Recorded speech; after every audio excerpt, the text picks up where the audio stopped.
Trainee IPS Uday Krishna Reddy మధ్యంతర బెయిల్ను court అయితే కొట్టేసింది. మరోవైపు 7 రోజుల పాటు కస్టడీ కోరుతూ పోలీసులు పిటిషన్ దాఖలు చేశారు.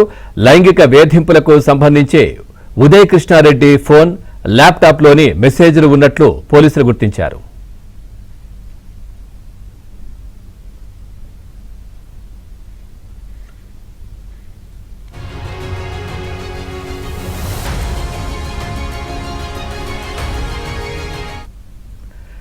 ట్రైనీ ఐపీఎస్ ఉదయ్ కృష్ణారెడ్డి మధ్యంతర బెయిల్ ను కోర్టు అయితే కొట్టేసింది. దీనికి సంబంధించి మరింత సమాచారాన్ని మా క్రైమ్ కరెస్పాండెంట్ ప్రవీణ్ అందిస్తారు. ప్రవీణ్, పూర్తి డీటెయిల్స్ ఏంటి?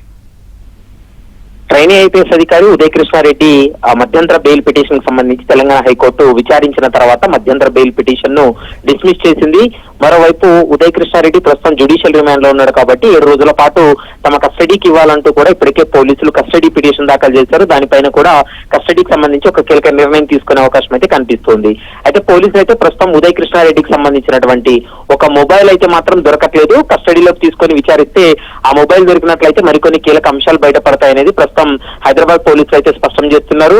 మరోవైపు ఉదయ్ కృష్ణారెడ్డిని తను ఉంటున్నటువంటి అశోక్ నగర్ ఉంటున్న గదికి తీసుకెళ్లి అక్కడ సీన్ రీకన్స్ట్రక్షన్ చేసినటువంటి సమయంలో అక్కడ దొరికినటువంటి 2 ప్రేమలేఖలతో పాటు మరికొన్ని కీలక ఆధారాలు దొరికాయి కాబట్టి వాటన్నిటిపైన కూడా పూర్తి స్థాయిలో విచారణ జరిపేటువంటి అవకాశం అయితే కనిపిస్తుంది.